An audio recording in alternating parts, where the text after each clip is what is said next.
इस देश में किसी को यह ताकत नहीं देनी चाहिए थी। यह हमारे लालच और कायरता के कारण हुआ कि एक विदेशी महिला के इशारे के ऊपर तमिलनाडु में रात के 12 बजे शंकराचार्य को घसीट करके जेल ले जाया गया और एक 80-85 साल के शंकराचार्य के ऊपर बलात्कार का आरोप लगा। जेल में रह के वो शख्स मर गया। इस देश में एक आवाज नहीं हुई थी, इसलिए लोग आपकी परंपराओं से खेल लेते हैं। इसलिए लोगों को लगता है कुछ भी कर लो, यह समाज अपनी दुनिया में खोया हुआ है, इसे कोई फर्क ही नहीं पड़ता है, कोई भी गाली देके चला जाएगा। और जब आप राष्ट्र को गाली सुन लेते हैं तो कोई आपकी मां को भी गाली देता है, बहन को भी गाली देता है, पिता को भी गाली देता है, तो उससे भी आप बचने की कोशिश करते हैं, क्योंकि अगर मैंने गाली का जवाब गाली से दिया तो फिर मुझे कुछ खोना पड़ेगा।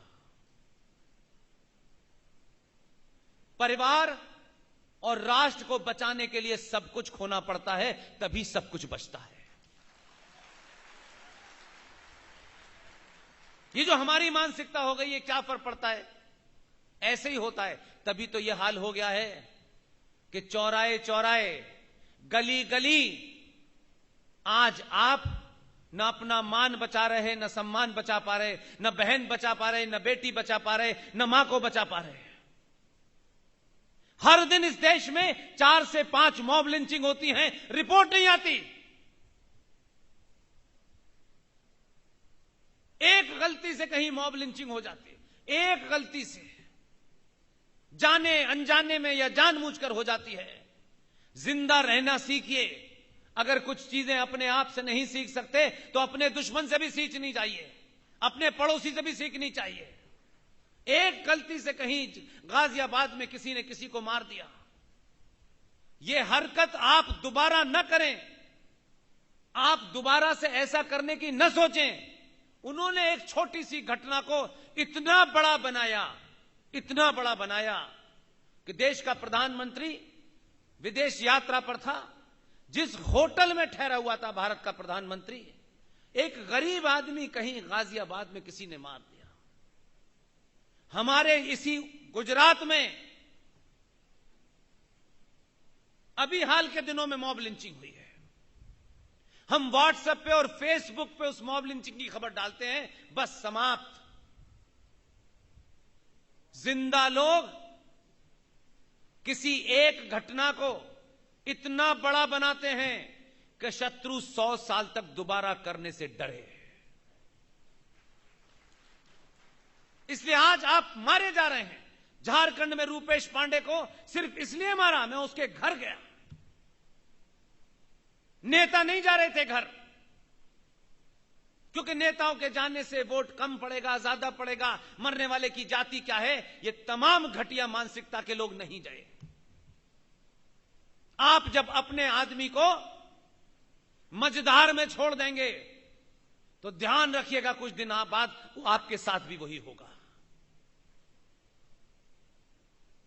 मैं तो किसी सभा में झारखंड गया था, मेरे पास इतना पैसा नहीं है कि मैं अपनी टिकट करा करके किसी ऐसे आदमी के पास जाता। मेरे जाने से कुछ नहीं होना था, लेकिन लोग और पुलिस के लोगों को मेरे बारे में पता है। मैं गया, वहां पुलिस लगाई गई। मैंने कहा इतनी पुलिस क्यों लगाई है भाई?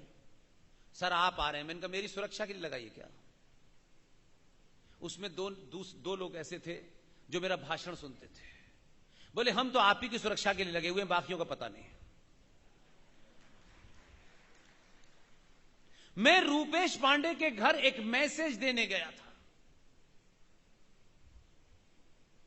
यह काम जिन लोगों का करना था वो नहीं गए।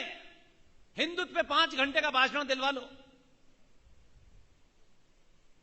किसी के बुरे वक्त में आप जब खड़े होते हैं तो उसमें हिम्मत पैदा हो जाती है, और दुश्मनों को यह लगता है कि झारखंड के एक गांव के अंदर अगर हमने रूपेश पांडे को सरस्वती विसर्जन के समय उस लड़के को कैसे मारा है, यह सनातनी समाज के लोगों को नहीं पता, ठेकेदारों को नहीं पता, सत्ताओं को नहीं पता। हम अपने के मरने के ऊपर ढंग से रोते भी नहीं है, क्योंकि हमारे स्वार्थ सिर्फ कुछ पाने और के पीछे पड़े हैं, उससे ज्यादा नहीं है। सरस्वती का विसर्जन होना था, वो पूरा जुलूस जा रहा था। वो 16-17 साल का बच्चा भीड़ में सबसे पीछे था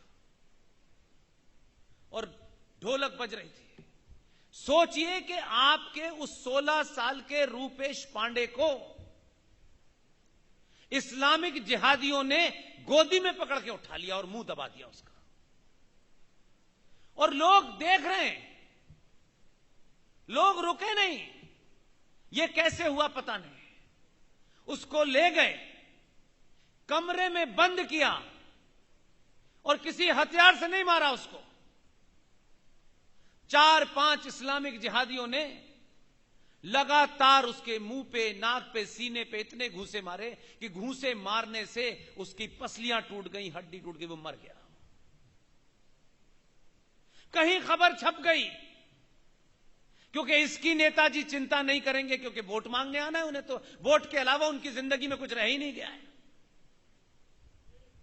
यह चर्चा दुनिया के हर राज्य में होनी चाहिए थी कि नहीं होनी चाहिए थी, लेकिन नहीं की हमने। उसकी मां से मिला, 2 बेटे थे उसके। एक बेटा कोई 4-5 साल पहले सांप के काटने से मर गया। लोन लेकर के उस बच्चे को आईएएस बनना था, लोन लेकर के उसको पढ़ा रहे थे। कच्चा घर था, दरवाजे नहीं थे,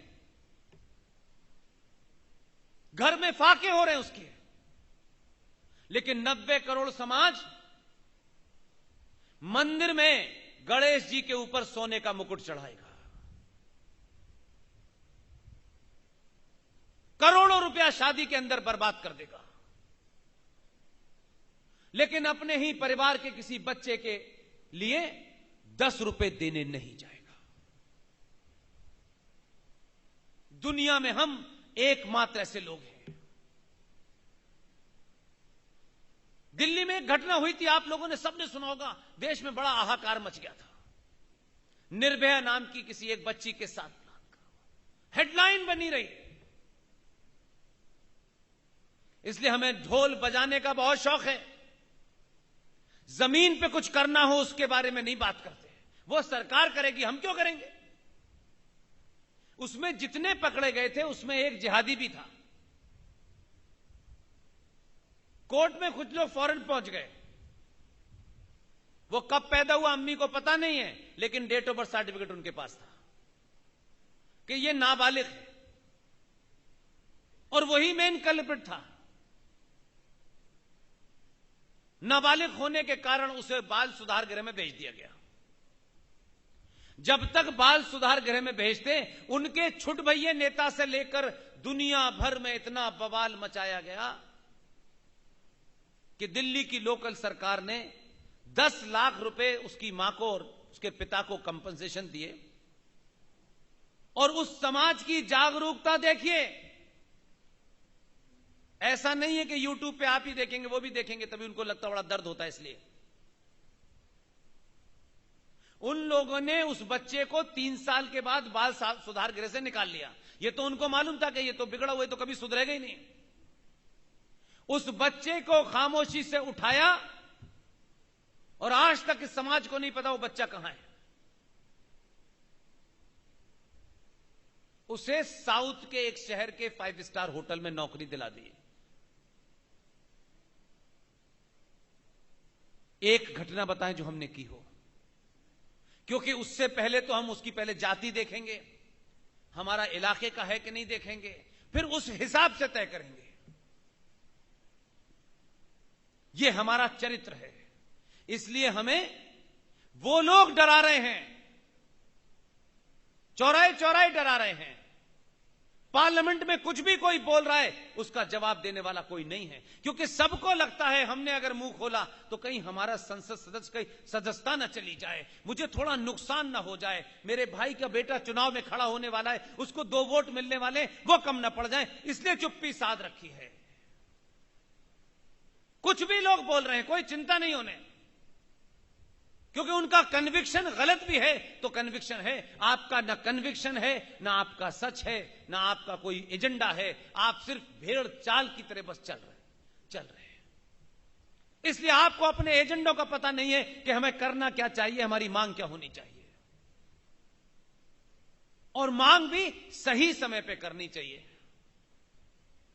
यह समय है राजकोट के लोगों के सामने। यहां हो सकता है इस सभा में कुछ बहुत बड़े भारतीय जनता पार्टी के टिकटार्थी भी बैठे हों, जो टिकट की लाइन में लगे होने वाले होंगे, बैठे होंगे, क्योंकि उनके लिए भीड़ देख करके उनको लगता है वाह वाह वाह वाह, यहां तो मंच पे माला पड़नी चाहिए, कम से कम इतने तो देख ही लेंगे फ्री में। आज अपने आप से सवाल करें, मेरे बुजुर्ग सवाल करें, मेरी माएं सवाल करें, जीवन में कम क्षण मिलते हैं, लम्हे मिलते हैं जब आपके हाथ में चाबी होती है। इसलिए हमारे एक मित्र थे, उन्होंने लोकतंत्र की बड़ी अच्छी परिभाषा बताई है। बोले लोकतंत्र में